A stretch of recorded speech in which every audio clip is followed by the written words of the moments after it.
இன்னைக்கு இந்த கூகுள் மீட்டில் கடந்து வர தேவன் நமக்கு கிருபை செய்திருக்கிறார். அநேகர் இந்த நாளுகளில் கடந்து வரலாம் என்று நினைத்தாலும் இந்த மீட்டிங்கில் அதை வந்து ஆசீர்வாதத்தை பெற்றுக்கொள்ளலாம் என்று நினைச்சாலும் அநேகருக்கு வர முடியாது இருக்கிற இந்த நேரத்தில் ஆண்டவர் எனக்கும் உங்களுக்கும் இந்த பாக்கியத்தை கொடுத்திருக்கிறார். நாம் ஜெபிக்கலாம். ஆண்டவரே, இந்த ராத்திரி வேளையிலப்பா எங்களை முற்றிலும் உன்னுடைய கரத்தில் அர்ப்பணிக்கிறேன், ஒப்பு கொடுக்கிறேன்.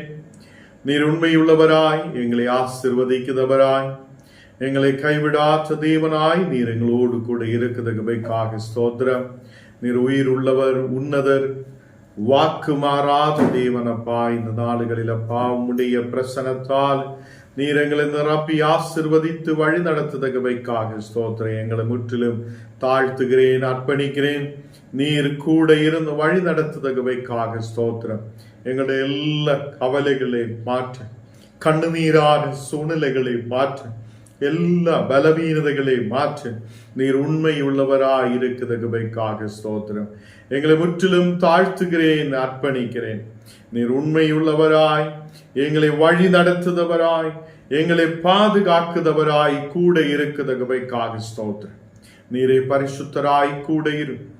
நீர் எங்களை பலப்படுத்தி ஆசீர்வதி.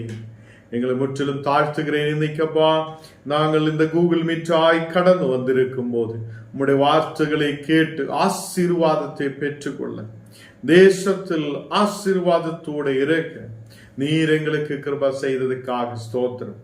ஆண்டவரே, வர வேண்ட மக்களுக்காக ஜெபிக்கிறேன்.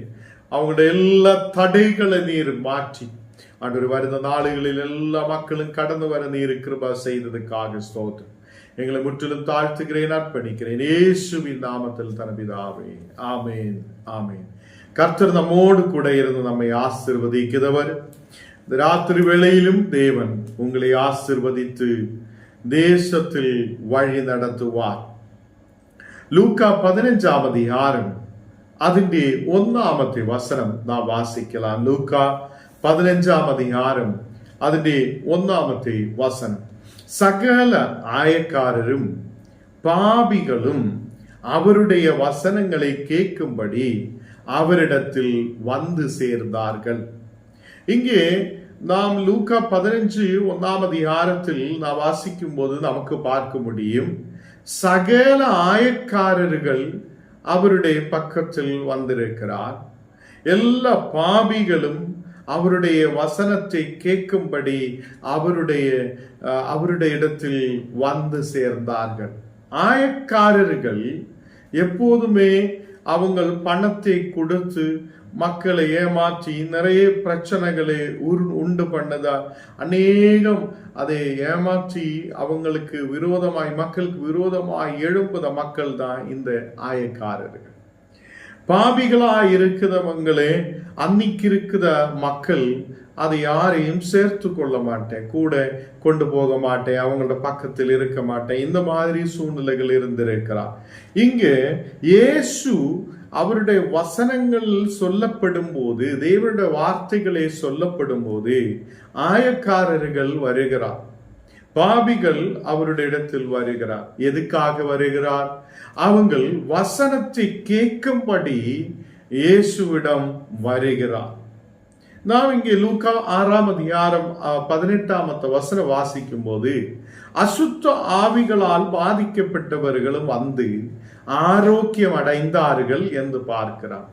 அப்போ அசுத்த ஆவியினால் பாதிக்கப்பட்டு வியாதியோட பலவீனதையோடு இருந்த மக்கள் இயேசுவுக்கு பக்கத்தில் வந்து ஆரோக்கியம் அடைந்தவர்களாயும் காணப்படுகிறார். அப்ப லூக்கா 6:18 சொல்லுகிறார், அவங்க ஆரோக்கியம் அடைந்தவர்களாய் காணப்பட்டிருக்கிறார். அப்போ இயேசுவுக்கிட்ட அசுத்த ஆவிகளால் பாதிக்கப்பட்டு அநேகர் வியாதியோட பலவீனதையோடு இருந்த மக்களை இயேசுவுக்கு பக்கத்தில் கொண்டு வருகிறார். அவங்கள் அதை கொண்டு வருவது அநேகம் இடங்களில் கொண்டு போயும் எல்லா இடத்திலும் காட்டியும் அவங்களுக்கு வியாதி குணமாகாத இருந்த மக்களை இயேசுவிட இடத்தில் கொண்டு வருகிறார். அப்போ அசுத்த ஆவிகளால் பாதிக்கப்பட்டவரும் இயேசுவுக்கு பக்கத்தில் வந்து ஆரோக்கியம் அடைந்திருக்கிறார். அப்போ நமக்கு விரோதமாய் இருக்கிற வியாதிகள், நமக்கு விரோதமாய் இருக்கிற கிரியைகள், இயேசு அதை மாற்றி நம்மை ஆரோக்கியமுள்ளவராய் மாற்ற முடியும். இந்த உலகத்தில் நமக்கு தேவை ஆரோக்கியமுள்ள சரீரம். ஆரோக்கியமுள்ள சரீரம் உள்ள மக்களாய் இருக்க கர்த்தர் நமக்கு கிருபை செய்யட்டும். அதே மாதிரி சமாதானத்தோட வாழுத மக்கள், இதுதான் கர்த்தர் நமக்கு கொடுக்குது. அதை ஆண்டவர் சொல்லி இருக்கிறார், உலகம் தராத சமாதானம் நான் உங்களுக்கு கொடுக்கிறேன். அப்போ உலகம் தர முடியாத ஒரு சமாதானம் கர்த்தர் உங்களுக்கு கொடுக்கிறவராயிருக்கிறார். தேவ பிள்ளைகளே, அசுத்த ஆவிகளால் பாதிக்கப்பட்டவர்கள் இயேசுவுடைய இடத்தில் வந்து ஆரோக்கியம் அடைகிறார். அதே மாதிரி லூக்கா, இன்னைக்கு நான் வாசிச்சு கேட்ட லூக்கா 15ஆம் அதிகாரம் അതിന്റെ 1ാമത്തെ വസനത്തിൽ സകല ആയക്കാരர்களுം പാപികളും അവരുടെ വസനങ്ങൾ കേക്ക് അവരുടെ இடத்தில் வந்து கூடினார். அப்போ அங்கே வந்த மக்களில் அவங்க எப்படிப்பட்டவங்கள் என்று இயேசு பார்த்ததில்லை. அநேகம் பாவிகளாயிருந்த மக்கள், ஆயக்காரர்களாயிருந்த மக்கள், உலகம் தள்ளி விட்டிருந்த மக்கள், அதை யாரு கூடயும் சேர்க்காத மக்கள், இவங்களே இயேசு வசனம் சொல்லி பலப்படுத்துகிறார். அப்ப இந்த மக்கள் எல்லாம் தேவனிடத்தில் வந்து கூடுகிறார். எதுக்காக என்றால் இயேசு சொல்லுத வசனங்கள் கேட்க வேண்டும். இன்னைக்கு அநேக சபைகளில் நாம் பார்த்தனால் நீதிமானா இருக்கிறவங்களை மட்டும்தான் தேடுகிறார், பாவியா இருக்கிறவங்களை சேர்க்க மாட்டேன். அதே மாதிரி நல்லவரா இருக்கிறவங்களை மட்டும்தான் சபைகள் தேடுகிறார். பாவிகளா இருக்கிறவங்களை நீக்கி யாரும் தேடுவது இல்லை. இயேசு அப்படி அல்ல. இயேசு பாவிகளை தேடி வந்திருக்கிறார். இயேசு ஒரு மன திரும்பலை கொடுக்கிறவராய் நம்முடைய இடையில் வந்திருக்கிறார். அப்போ அவர் இங்கே 2வது வசனத்தில் நான் வாசிக்கும் போது, அப்பொழுது பரிசேயரும் வேத பாலகரும் முறுமுறுத்து இவர் பாவிகளை ஏற்றுக்கொண்டு அவர்களோட சாப்பிடுகிறார் என்றார்கள். அப்போ இயேசு பாவிகளை ஏற்றுக்கொண்டு அவர்களோடு சாப்பிடுகிறார் என்று சொல்லி இந்த பரிசேயர்களும் வேத பாலகரும் அங்கே முறுமுறுக்கிறார். ஏன் அப்படி நடக்கிறார் என்றால், அன்னைக்கு இருக்கிற சூழ்நிலையில் பாவியா இருக்கிறவனோடு கூட உட்கார்ந்து சாப்பிட மாட்டேன். இந்த வேத பாலகரும் அதே பரிசேயர்களும் அந்த நாளுகளில் என்ன செய்யுமென்றால், அவங்கள் பாவிகளோடு கூட உட்கார்ந்து அந்த நாளுகளில் சாப்பிட மாட்டேன். அப்போ பாவிகளோடு உட்கார்ந்து சாப்பிடாத அவங்கள் இருக்கிற ஒரு சூழ்நிலை இருக்கிறதுனால இயேசுவை பார்த்துட்டு சொல்லுகிறார், இயேசு ஏன் இந்த பாவிகளை ஏற்றுக்கொள்ளுகிறார், ஏன் அவங்களோடு கூட உட்கார்ந்து சாப்பிடுகிறார், ஏன் பாவிகளை ஏற்றுக்கொண்டு அவர்களோட சாப்பிடுகிறார் என்று சொல்லி இவங்கள் முறுமுறுக்கிறார். யாரெல்லாம் முறுமுறுக்கிறார்? பரிசேயர்களும் அன்னைக்கு இருந்த வேத பாலகரும் அங்கே முறுமுறுக்கிறார். இதனாலே இயேசு ஒரு உபமை அங்கே சொல்லுகிறார். இந்த லூக்கா 15ஆம் அதிகாரம் 1-7 வரை வாசிக்கும் போது அங்க நமக்கு பார்க்க முடியும், ஒரு உபமையை அங்கே எடுத்து சொல்லுகிறார்.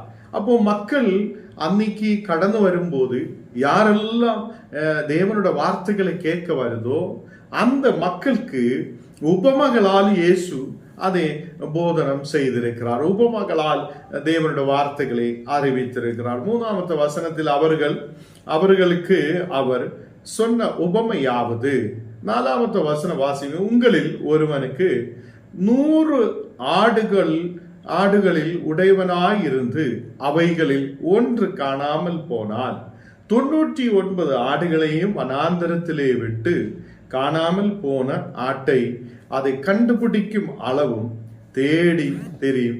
இங்க அந்த 99 ஆடுகளையும் வனாந்தரத்திலே விட்டுட்டு அந்த மனுஷன் என்ன செய்யும்? 100 ஆடுள்ள மனிதன் 99 ஆடையும் அந்த வனாந்தரத்திலே விட்டுட்டு இந்த காணாமல் போன அந்த ஒரு ஆட்டை கண்டுபிடிக்கும் அவ்வளவும் அவன் தேடுகிறார். அப்போ அந்த காணாமல் போன ஆடை அவன் தேடுகிறார். இன்னைக்குள்ள சூழ்நிலையில் நாம் பார்த்தால், இன்னைக்கு சபைகளை நாம் எடுத்து பார்க்கும் போது, ஒரு ஆடு ஒரு விசுவாசி சபையில் வந்தில்ல என்றால் அவங்க சொல்லுவாங்க, போனதா போட்டும், அதை அவங்க திரும்பி வந்தில்லதால் நமக்கு பிரச்சனை இல்லை என்று சொல்லுது அநேக சபைகள் இருக்கிறார். இயேசு நமக்கு அப்படி கத்து கொடுத்தது இல்லை. இயேசு நமக்கு கத்து கொடுத்திருக்கிறார், 99 ஆடையும் வனாந்தரத்திலே விட்டுட்டு அந்த காணாமல் போன ஆடை தேடுகிறார். கண்டுபிடிக்கும் அளவும் அதை தேடுகிறார். ஞானும் நீங்களும் இன்னைக்கு விசுவசிக்குதா சபைகளில் நாம் ஆயிருக்கிற இடங்களில் அதை அநேகர் கடந்து வரலாம். அதில் ஒரு ஆள் வராமல் இருந்தால் அவங்களை தேடி போகுத மக்களாய் நாம் மாற்றப்படணும். அதை அந்த மக்கள் ஏன் வரவில்லை, ஏன் சபைக்கு அவங்க வரவில்லை என்று சொல்லி தேடி போகுதா ஒரு விசுவாசியாய் சபா ஊழியக்காரர்களாய் நாம் மாற்றப்பட வேண்டும். இங்கே இந்த 100 ஆடுகள் உள்ள மனுஷன் அவன் இப்படி சொன்னதில்லை, ஒரு ஆடு போனதா போட்டோம், இனியும் 99 இருக்குது, அந்த 99ஐயும் கொண்டு போகலாமே என்று சொல்லி அவன் அந்த 99 ஆடையும் கொண்டு வீட்டுக்கு போனவன் அல்ல. அந்த 99 ஆடுகளையும் வைத்து அவன் சமாதானமாய் அப்படியே போனவன் அல்ல. அந்த காணாமல் போனதே அவனுக்கு மன கஷ்டத்தை கொடுத்திருக்கிறான். அந்த காணாமல் போன ஒரு ஆடை எப்படியாவது கண்டுபிடிக்க வேண்டும் என்றுள்ள ஒரு மனசு அவனுக்கு இருந்திருக்கிறார். தேடி போகுத ஒரு மனசு. இந்த நாளுகளில் நம்முடைய சபைகள் தேடி போகுத ஒரு சபைகளாய் மாற்றப்படணும். இன்னைக்கு நீதிமான்களை மட்டும் நம்ம சபைக்குள்ளே இருந்தா போதும் என்ற அல்ல. அநேகம் பாவிகள் நம்ம சபைக்குள்ள வந்து மன திரும்ப வேண்டும். நம்முடைய வீடுகளுக்குள்ள நாம் கடந்து செல்லுத இடங்களில் எல்லாம் தேவன் நமக்கு கொடுத்த அதே சுவிசேஷத்தை அறிவிக்கிற மக்களாய் நாம் மாற்றப்படணும் என்று அதை வேதத்திலிருந்து நமக்கு பார்க்கிறார். இந்த நாடுகளை கர்த்தருடைய பிள்ளைகளே, இயேசுவின் சத்தத்தை கேட்பதற்கும் தங்கள் வியாதிகளிலிருந்து விடுதலை பெற்றுக் கொள்வதற்கும் குணமாகுவதற்குமாக அநேக மக்கள் இயேசுவிட இடத்தில் கடந்து வருகிறார். வியாதிகள் குணமாகும். தங்கள் அதை சரீரங்களில் இருக்கிற வியாதிகள், சாத்தாண்ட கிரியைகள், அதை தங்கள் சரீரங்களில் இருக்கிற எல்லா பிரச்சனைகளுக்கு ஒரு முடிவு இயேசுதான் என்று சொல்லி அதை அன்னைக்கு இருந்த எல்லா மக்களும், யூதையிலிருந்தும் அதை எருசலேம் நகரத்திலிருந்தும் மக்கள் அதை கடந்து வருவதை நாம் லூக்கா 6ஆம் அதிகாரத்தில் பார்க்கிறோம். அங்கே அநேக வியாதிஸ்தரை இயேசு குணமாக்குறான். இயேசு அநேக வியாதிஸ்தரை குணமாக்குறார். ஏனென்றால் அவருக்கு தெரியும், 100 ஆடுகள் இருந்திருக்கிறார், 99 என்னோட பக்கத்தில் இருக்கிறார், ஒரு ஆடு காணாமல் போனிருக்கிறார். அந்த காணாத போன ஆடுகளை நான் தேட வேண்டும் என்று சொல்லி இயேசுவுக்கு தெரியும். அவர் அதுக்காக தான் இந்த உலகத்தில் வந்திருக்கிறார். காணாமல் போனதான மக்களை, தூரமாய் போனதான மக்களை, தேவனிலிருந்து தூரமாய் இருந்த மக்களை, அது மரணத்துக்கு நேராய் கடந்து சென்ற மக்களை தேடிதான் இயேசு வந்திருக்கிறார். தேவ பிள்ளைகளே, இந்த நாடுகளில் இயேசு நம்மையும் தேடி வந்திருக்கிறார். அவர் நம்முடைய வியாதிகளை மாற்றுத தேவன், நம்முடைய எல்லா வேவலாதிகளை மாற்றுதவர், நம்முடைய கவலைகளை மாற்றுதவர், கண்ணீரான சூழ்நிலைகளை மாற்றுதவர், நாம் கடந்து செல்லுத இடங்களில் எல்லாம் ஒரு வெற்றியை கொடுக்கிறவர் அவரே. இந்த நாடுகளில் அந்த 99ஐயும் ஒரு வனாந்தரத்திலே விட்டுட்டு காணாமல் போன அந்த ஆடை கண்டுபிடிக்கும் அளவும் அதை தேடுத அந்த மனுஷன். அதை கண்டுபிடிக்கும் போதே 5ஆம் வசனத்தில் வாசிக்கும் போது, லூக்கா 15ஆம் அதிகாரம் அதில் 5ஆம் வசனத்தில் வாசிக்கும் போது, கண்டுபிடித்த பின்பு அவன் சந்தோஷத்தோடு அதை தன் தோள்களில் மேல் அதை போட்டுக்கொண்டு இந்த ஆடை கிடைத்த உடனே அதை நடத்தி கொண்டு போனது அல்ல. அந்த ஆடு கிடைத்த உடனே அவர் சந்தோஷப்படுகிறார். என்னுடைய ஆடு காணாமல் போன ஆடாய் இருந்திருக்கிறார், இப்போ நான் தேடும் போது அதை கண்டுபிடித்திருக்கிறார், அதை தோள் மேல் சுமக்கிறார். அந்த ஆடு தோள் மேல் சுமக்கிறார். ஏனென்றால் அந்த ஆடு காணாமல் போகும்போது எங்கேயாலும் அடிபட்டிருக்கலாம், விழுந்திருக்கலாம், பிரச்சனை இருந்திருக்கலாம். அதை எடுத்து கொண்டு தோள் மேல் சுமக்குத ஒரு நல்ல தகப்பன். கர்த்தருடைய பிள்ளைகளே, என்னையும் உங்களையும் தோள் மேல் சுமக்குத ஒரு நல்ல தகப்பன் உண்டு. உன்னுடைய வியாதிகளை குணமாக்குத நல்ல தகப்பன் உண்டு. உன்னுடைய கட பிரச்சனைகளை மாற்றுத ஒரு நல்ல தகப்பன் உண்டு. உன்னுடைய வேவலாதிகளை மாற்றுத ஒரு நல்ல தகப்பன் உண்டு. இன்னைக்கு என்ன கேட்குத கர்த்தருடைய பிள்ளைகளே, நாம் 1/2 மணி நேரம் கர்த்தருக்காக கொடுக்கிறோம். இந்த 1/2 மணி நேரத்தில் தேவன் உங்கள் வாழ்க்கையில் பெரிய அற்புதத்தை செய்வார். தேவன் உங்களை வாழ்க்கையில் பெரிய நன்மைகளை கொண்டு நிரப்புவார். அவருடைய அதே பரலோகத்திலே ஆசீர்வாதங்களை கொண்டு அவர் நம்மை நிரப்புவார். காணாமல் போன ஆடுகளை போல ஞானம் நீங்களும் ஆயிருந்திருக்கிறார். இயேசு நம்மை தேடி வந்திருக்கிறார்.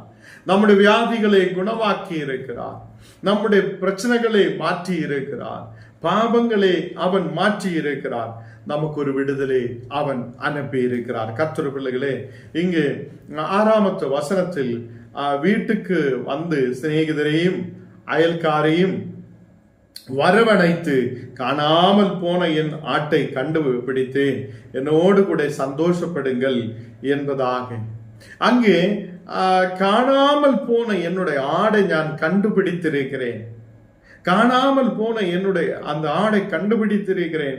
நீங்களும் வாருங்க, என்னோடு கூட சந்தோஷப்படுங்க, என்னோடு கூட சந்தோஷப்படுங்கன்னு அவங்களோட வீட்டுக்கு அவங்களுடைய சிநேகிதரையும் அதே அவங்களுக்கு அயல்பக்கக்காரையும் வரவழைத்து அவன் அந்த சந்தோஷத்தை பகிர்ந்து கொள்ளுகிறான். தேவ பிள்ளைகளை, இந்த நாளுகளில் ஞானும் நீங்களும் கர்த்தருடைய அந்த பிரசன்னத்தை உணர்கிறார். ஞான் நீங்களும் நமக்காக கடந்து வந்த அந்த இயேசுவை நாம் விசுவசிக்கிறார். தேவ பிள்ளைகளே, ஒரு மனிதனாக மாம்சமாக இயேசு இந்த உலகத்தில் வந்திருக்கிறார். அவர் அதை மனிதர்களை காணாமல் போன மனிதர்களை தேடி அவர் நம்முடைய இந்த பூமியிலே வந்திருக்கிறார். தேவ பிள்ளைகளே, இந்த நாடுகளில் ஒரு மனிதன் கூட, காணாமல் போன ஒருவன் கூட நாசமாய் போகணும் என்று அவர் யோசிக்கிறது இல்லை. அவர் நம்மை நித்திய ஜீவனங்களுக்குள்ளே கொண்டு போக அவர் விரும்புகிறார். தேவ பிள்ளைகளை, இந்த நாடுகளில் அதே இந்த மனுஷன் ஆடை கொண்டு போன அந்த மனுஷன் அதை ஒரு ஆடை கண்டுபிடிக்கும் போதே எல்லாவரையும் வரவழைத்து ஒரு சந்தோஷத்தை பகிர்ந்து கொள்ளுகிறார். எல்லாவரையும் வீட்டுக்கு வரவழைத்து அந்த ஆடை கண்டுபிடித்திருக்கிறார். அது காணாமல் போனதாய் இருந்திருக்கிறார். இப்போ நான் மிகுந்த சந்தோஷம் உள்ளவனாய் இருக்கிறார் என்று சொல்லப்படுகிறார். தேவ பிள்ளைகளே, இதே மாதிரிதான் இன்னைக்கு சபைகளும் ஞானும் நீங்களும் ஆயிருக்கிறார். காணாமல் போன அந்த ஆடுகளை தேடிதான் நாம் கடந்து செல்லுகிறார். காணாமல் போன ஆடுகள் திரும்பி வரும்போது நாம் சந்தோஷிக்கிறார். நாம் மட்டுமல்ல, உலகத்தில் உலகத்திலே சகல மனிதர்களுக்கும் ஒரு மனம் திரும்பல் உண்டு. இயேசுவிலோடு தான் அந்த மனம் திரும்பல் இருக்கிறார். அந்த மனம் திரும்பலுக்குள்ள மக்கள் வரும்போது பரலோகம் சந்தோஷிக்கிறார். பரலோகத்தில் ஒரு மிகுந்த சந்தோஷம் உண்டாகிறது. லூக்கா 15ஆம் அதிகாரம் 7ஆம் வசனத்தில் வாசிக்கும் போது அதுபோல மனம் திரும்புதா அவசியம் இல்லாத 99 நீதிமான்களை குறித்து சந்தோஷம் உண்டாகிறதே பார்க்கிலும் மனம் திரும்புகிறதா ஒரே பாவிய நிமித்தம் பரலோகத்தில் மிகுந்த சந்தோஷம் உண்டாயிருக்கும் என்று உங்களுக்கு சொல்லுகிறேன். அப்போ 99 நீதிமான்களை பார்க்கிலும் அங்கே மனம் திரும்புத ஒரு பாவியை குறித்து பரலோகத்தில் மிகுந்த சந்தோஷம் உண்டாயிருக்கிறது. அப்ப இந்த உலகத்தில் 99 நீதிமான்கள் இருந்தாலும் அவங்க மனம் திரும்புவது இல்லை. அவங்க 99 நீதிமான்களாய் இருந்தாலும் பட் பாவியாய் இருக்குத மனம் திரும்புத ஒரு பாவியே அதை பரலோகத்தில் மிகுந்த சந்தோஷம் உண்டாயிருக்கிறது என்று இயேசு எடுத்து சொல்லுகிறார்.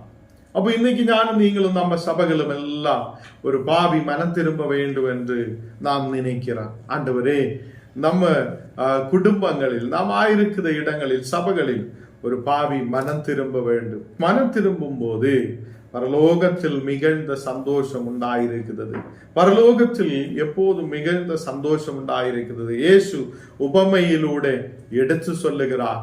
அந்த காணாமல் போகுத ஒரே ஒரு ஆடை தேடி போனது போல இயேசு நம்மை தேடி வந்திருக்கிறார். இந்த நாடுகளில் நம்ம சபைகளும் ஞானம் நீங்கள் எல்லாம் அநேகரை தேடி போகுத மக்களாய் நாம் மாற்றப்படட்டும். கர்த்தர் நம்மை ஆசீர்வதித்து வழி நடத்துவார். இந்த நாடுகளில் நாம் இயேசுவுக்கிட்ட கடந்து வரும்போது அவர் நமக்கு சமாதானத்தையும் நம்முடைய சரீரத்தின் விடுதலையும் நமக்கு ஆரோக்கியத்தையும் அவர் நமக்கு கட்டளையிடுவார்.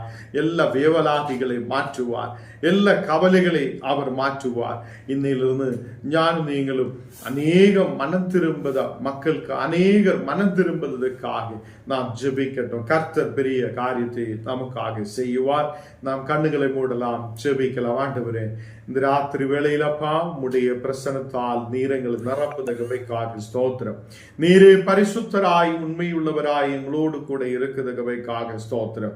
நாளுகளில் தெய்வீக கிருபையோடு தெய்வீக ஆசீர்வாதத்தோடு நீர் எங்களை வழி நடத்துதகவைக்காக ஸ்தோத்திரம். ஆண்டவரே, இன்னைக்கு நீர் கொடுத்த வசனத்துக்காக ஸ்தோத்திரம்.